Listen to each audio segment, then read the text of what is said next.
بسم اللہ الرحمن الرحیم۔ اس ڈنگ پہ ہے زور تو یہ ڈھنگ ہی صحیح، گر جنگ لازمی ہے تو پھر جنگ ہی صحیح۔ یہ زر کی جنگ ہے نہ زمینوں کی جنگ ہے، یہ جنگ ہے بقا کے اصولوں کے واسطے۔ اٹھے گی صبح امن لہو رنگ ہی صحیح، گر جنگ لازمی ہے تو پھر جنگ ہی صحیح۔ میرے پاکستانیوں، آج تحریک کے فیصلہ کن مرحلے کا آغاز میں جان نثارانہ عمران خان سے مخاطب ہو کر رہا ہوں۔ میرے پاکستانیوں، یہ جو نوجوان آج ہمارے سامنے بیٹھے ہیں، یہ وہ ہے کہ رجیم چینج آپریشن کے بعد زمان پارک میں، بنی گالہ میں یہ 1 سال اپنی لیڈر کے لیے وہاں پہ بیٹھے رہے، کیمپوں میں بیٹھے رہے۔ جب عمران خان کی پیشی ہوتی تھی یہ فرنٹ پہ ہوتے تھے، اور پھر اس کے بعد پچھلی 3 دفعہ جو اسلام آباد کی کال دی گئی، اور آپ دیکھتے ہیں کہ ہزاروں کی تعداد میں پولیس کڑی ہے، شیلنگ ہو رہی ہے، گولیاں برس رہی ہے، کنٹینرز ہے، خندقیں کھودی گئی ہے، ایک حشر کا ماحول ہوتا ہے۔ لیکن اس میں آپ دیکھتے ہو کہ یہ نوجوان آپ کے لیے رستے کلیئر کرتے ہیں، قافلوں کے لیے رستے کلیئر کرتے ہیں، فرنٹ سے لیڈ کرتے ہیں، اور آپ دیکھتے ہیں کہ 3 دفعہ جو انہوں نے بارہا دعویٰ کیا کہ اسلام آباد کوئی بھی انٹر نہیں ہو سکتا۔ تو ان لوگوں کے یہ تعلیم یافتہ نوجوان جو آپ کے سامنے ہیں، جو عمران خان کی نظریے سے محبت کرتے ہیں، جو ہمیشہ سے فرنٹ پہ ہوتے ہیں، ان کے سامنے آج ہم اس کا آغاز کر رہے ہیں۔ میرے پاکستانیوں، میں جلدی آپ سے اور نوجوانوں آپ سے چند باتیں کرنا چاہتا ہوں کہ آپ نے دیکھا کہ ایک پرامن جدوجہد میں آپشنز کیا ہوتے ہیں۔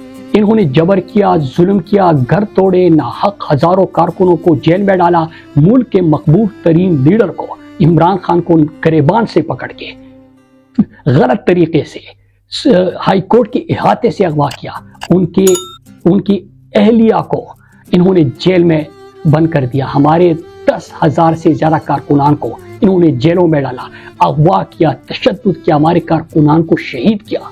لیکن اس سب کے باوجود ہمارے جو پرامن پاکستانی ہے، انہوں نے جبر کا بدلہ ووٹ سے لیا، اور کیا ہوا تھا؟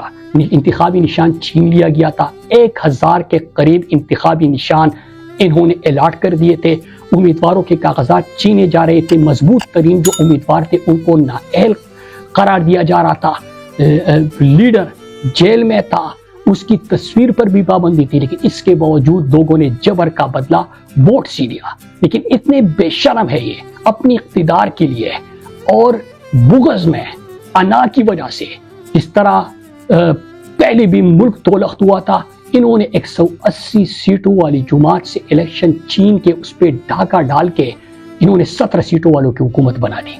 پھر آپ کے پاس کیا آپشن ہوتا ہے؟ انصاف کا دروازہ کھٹکھٹانا۔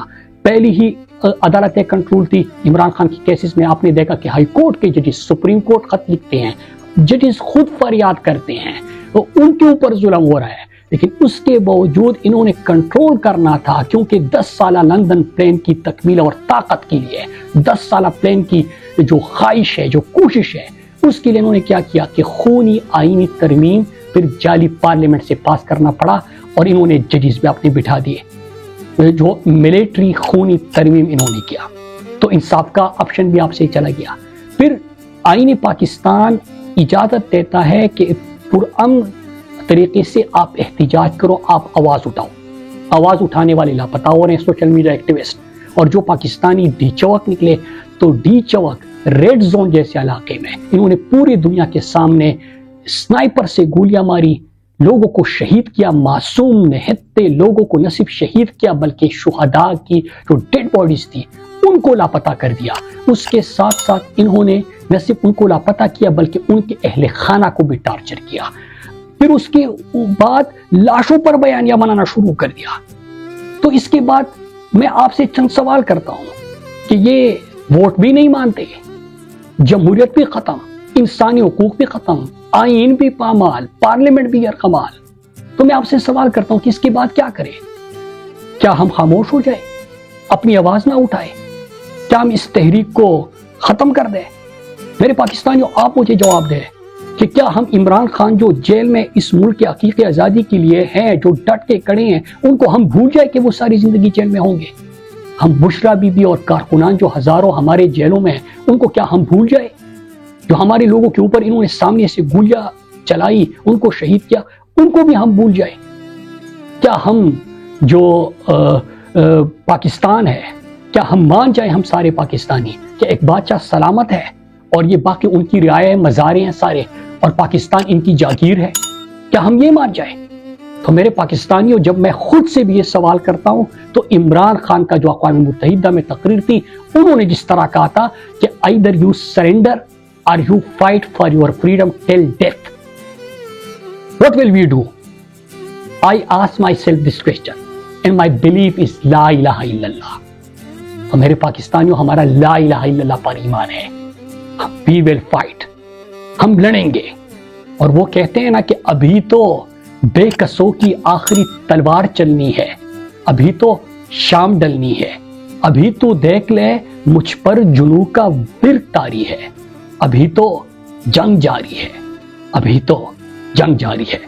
میرے پاکستانیوں، اب میں آتا ہوں لائے عمل پہ. سب سن لے، غور سے سن لے. پہلی چیز یہ، بلکہ اس سے پہلے ایک بات ضرور کرنا چاہوں گا. خان صاحب کی بہنوں کو، ان کی فیملی کو خان صاحب سے ملنے کی اجازت نہیں مل رہی، ان کو نہیں ملنے دیا جا رہا. ہماری یہ تحریک رسائی کے لیے نہیں ہے، رہائی کے لیے ہے، آئین کی بحالی کے لیے ہے، لیکن ان کو ملنے نہیں دیا جا رہا. تو اس لیے سب سے پہلے میں اس پہ بات کروں گا. بشرا بی بی اور عمران خان کی جو ملاقات ہونی چاہیے وہ نہیں ہو رہی. بشرا بی بی کی ملاقاتوں پہ پابندی ہے، لیکن خان صاحب کی بہنوں نے اڈیالہ کے باہر دھرنے کا اعلان کیا ہے.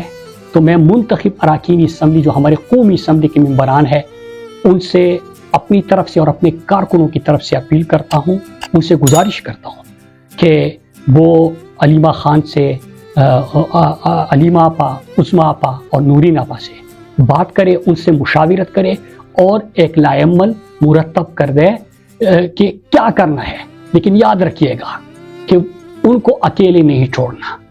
وہ اگر اکیلی باہر دھرنا دے گی تو اس سے پورے پاکستانی قوم جو ان کا بھائی ہے لیکن ہمارا لیڈر ہے جو اندر بیٹھا ہوا ہے، اور یہ ان کے لیے باہر دھرنا دے گی تو یہ بہت پاکستان کو دکھ ہوگا. اس لیے قومی اسمبلی کے جتنے ممبران ہیں، میں سب کی طرف سے آپ سے ریکویسٹ کرتا ہوں کہ ان سے بات کرے اور لائحہ عمل مرتب کر دیجیے. ابھی میں آپ سے جو ہماری تحریک کا فیصلہ کن مرحلہ ہے اس پہ چند نکات. پہلی چیز، آپ سب جو جان نثاران عمران خان ہے، آپ کو یاد ہوگا کہ پچھلی دفعہ جب آپ 24 نومبر کو جا رہے تھے اور اس سے پہلے 24 نومبر کو آپ کو 10,000 نوجوان جو فرنٹ پہ ہوں گے، جو رستے کلیئر کریں گے، جو کہ اپنے جو باقی کارکنان ہیں، جو ہمارے بزرگ ہیں، جو ہمارے قافلے آتے ہیں، ان کے لیے آسانیاں پیدا کریں گے. تو آپ نے وہ کام بخوبی نبھایا اور آپ ہر جبر کا مقابلہ کرتے ہوئے وہاں پہ پہنچے تھے. اس دفعہ میں نے آپ کو پرسوں بھی کہا تھا اور آج سب کے سامنے، کیونکہ آپ سب آج موجود ہیں، تو پچھلی دفعہ 10,000 آپ کا ٹارگٹ تھا، اس دفعہ آپ نے ہر ضلع سے 5,000 نوجوان تیار کرنے ہیں اور آج سے آپ نے جا کے اپنی کمپین مہم شروع کرنی ہے. تو 5,000 ہر ضلع سے آپ نے نوجوان اس دفعہ تیار کرنے ہیں. نمبر 2، میں بالکل متحدہ اپوزیشن کی بھی میٹنگز ہوئی ہے. تحفظ آئین پاکستان کا ایک پلیٹ فارم ہے، وہاں سے بھی آئین کی بحالی کے لیے بات ہو رہی ہے. ہم وہاں سے جو لائحہ عمل آئے گا اس کے اوپر ہم منو ان انشاءاللہ عمل کریں گے اور کوشش کریں گے.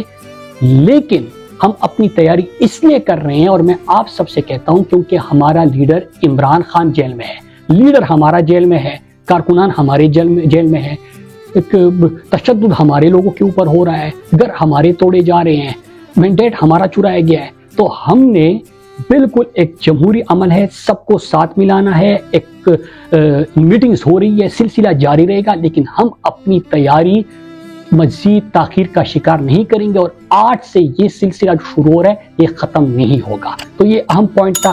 اس کے ساتھ ایک اور چیز کہی جا رہی ہے، ایک اہم ترین پوائنٹ، ٹاؤٹس کے ذریعے جب سے میں نے ٹویٹ کیا اور ایک مومنٹم بلڈ ہونا شروع ہوا ہے، کیونکہ عمران خان کے کارکنان تو سارے یہاں پہ تو لیڈر ایک ہی ہے، عمران خان. اس پورے قوم کا، اس پورے پاکستان کا ایک ہی لیڈر ہے، اور لوگ چاہتے ہیں، کارکنان چاہتے ہیں، قوم چاہتی ہے کہ ان کی بات ہو، عمران خان کی بات ہو. ہم سب چاہتے ہیں تو جب سے ہم نے تحریک کے نئے مرحلے کا فیصلہ کن مرحلے کا اعلان کیا، تب سے ٹاؤٹس کہہ رہے ہیں کہ کیا ہو جائے گا، 10 لاکھ لوگ نکل آ جائیں گے، پہلے تو لوگ نہیں نکلیں گے، 10 لاکھ نکل آئیں گے تو کیا ہو جائے گا، 20 لاکھ نکلیں گے تو کیا ہوگا۔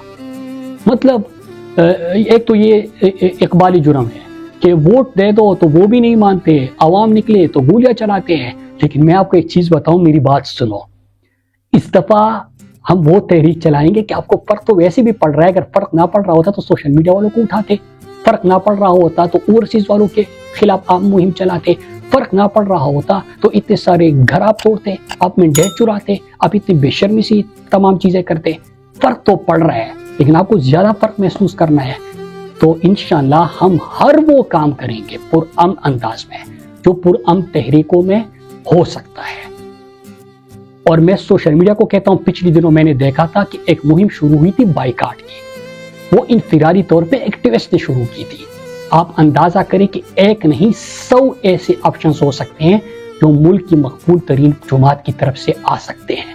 اور میں کلیئر کٹ بتا دوں، ہم ہر پرامن آپشن استعمال کریں گے، آپ کو فرق محسوس ہوگا، بلکہ تپش محسوس ہوگی۔ پھر اس کے بعد ایک اور پوائنٹ ہمارے آئی سیپ والوں کو، کیونکہ یہاں پہ سارے آئی سیپ کے سابقین بھی بیٹھے ہیں جان نثاران میں اور آئی سیپ والے بھی ہیں، میں ان کو کہنا چاہوں جس طرح ایگریکلچر یونیورسٹی کا جو یونٹ ہے وہ اس وقت کام کر رہے ہیں، تو میں آپ سب کو کہتا ہوں کہ وہ ایکٹیولی روزانہ کی بنیاد پر ہر ایشو کے اوپر ان کی ریلیز ہوتی ہے، ایک واک کرتے ہیں، وہ اپنے ساتھ دوسروں کو ملاتے ہیں۔ تو آپ اسٹڈی سرکلز کا سلسلہ جاری رکھیں، لیکن ملک انقلاب کی دہلیز پہ کھڑا ہے، تو اب اس اسٹڈی سرکل سے اٹھ کے جو نارے سرکل میں آپ لگاتے ہیں، اس سے اٹھ کے آئی سیپ کے سابقین جو یوتھ کا اس وقت حصہ ہے، میں آپ کو کہتا ہوں، اور جو قیادت ہے اور جو ایگریکلچر یونیورسٹی کا کیمپس کا صدر بھی وہاں سے ہے، میں اس کو بھی کہتا ہوں کہ اس کو آپ تحریک میں بدلے اور اس کو اٹھائے، اور سابقین کی میں ڈیوٹیز لگا رہا ہوں کہ وہ آپ کے ساتھ مل کے یہاں پہ خیبر پختونخوا کے جتنے تعلیمی ادارے ہیں وہاں پہ آپ کے لیے مومنٹم وہ بلڈ کریں گے، اور اس کو طلبہ تحریک کی ایک شکل اگر دینی ہے تو اس طرف ہم نے اس کو لے کے جانا ہے۔ پھر ایک اور چیز میں آپ سب کو ایک اہم ترین چیز بتا دوں کہ اس دفعہ بلکہ آج سے ہی آپ سب اپنے بیگ تیار کرنا شروع کر دیں، کیونکہ گاڑیاں تو ہوتی ہے لیکن جتنے لوگ اس دفعہ انشاءاللہ جب اناؤنسمنٹ ہوگی، ابھی ہم نے مومنٹم بلڈ کرنا ہے اور یہ سلسلہ ختم نہیں ہونا تب تک، اس کو بالکل ایکٹیویٹیز کو بند نہیں کرنا۔ آپ سب نے اپنے کنونشنز، بازاروں کے وزٹس، کالجز، یونیورسٹیز کے وزٹ، یہ سب جاری رکھنے ہیں، لیکن اس کے ساتھ آپ نے آج سے اپنے بیگ تیار کرنے ہیں، کیونکہ ہم پیدل بھی اسلام آباد کی طرف قافلہ جائے گا اور سر ہی سر ہوں گے ہر طرف سڑکوں پہ۔ کیوں ہوگا ایسا وہ میں آپ کو ابھی نہیں بتاؤں گا۔ پھر اس کے بعد آخری چیز 11 تاریخ کو، اس سے پہلے 11 تاریخ کو انشاءاللہ میں سوات والوں سے بات کروں گا اپنے حلقے سے، اور میں آپ کو یہ بھی بتا دوں کہ سوات والی انشاءاللہ آپ کو مایوس نہیں کریں گے، جس طرح ہمیشہ کے لیے آپ نے وہاں پہ قافلہ دیکھا، ملاکنڈ ریجن کا آپ نے قافلہ دیکھا، اس دفعہ بھی میں آپ سب کو بتاتا چلوں کہ انشاءاللہ میری قوم آپ کو مایوس نہیں کرے گی، پورے پاکستان کو یقین دلاتا ہوں، اور انشاءاللہ ایک ایسا قافلہ اس دفعہ آپ کو نظر آئے گا، کیونکہ میں ڈائریکٹ خود سب سے رابطے کروں گا، انشاءاللہ موبلائز کروں گا، اور آپ کو تاریخ کا سب سے بڑا قافلہ وہاں سے نظر آئے گا۔ آپ بھی اپنی تیاری کریں، اور جن کے حلقے ہیں وہ اپنے حلقوں میں بھی کوشش شروع کریں۔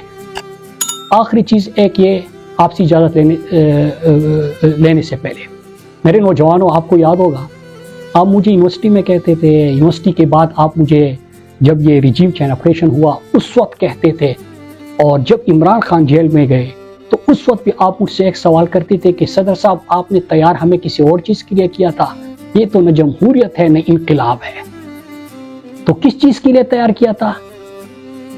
اس کے لیے آپ تیار ہو جائیں، انشاءاللہ پاکستان جیتے گا، عمران خان کی آزادی ہوگی، اور انشاءاللہ پاکستان میں آئین کی بحالی ہوگی۔ آپ سب کا بہت بہت شکریہ۔ پاکستان زندہ باد۔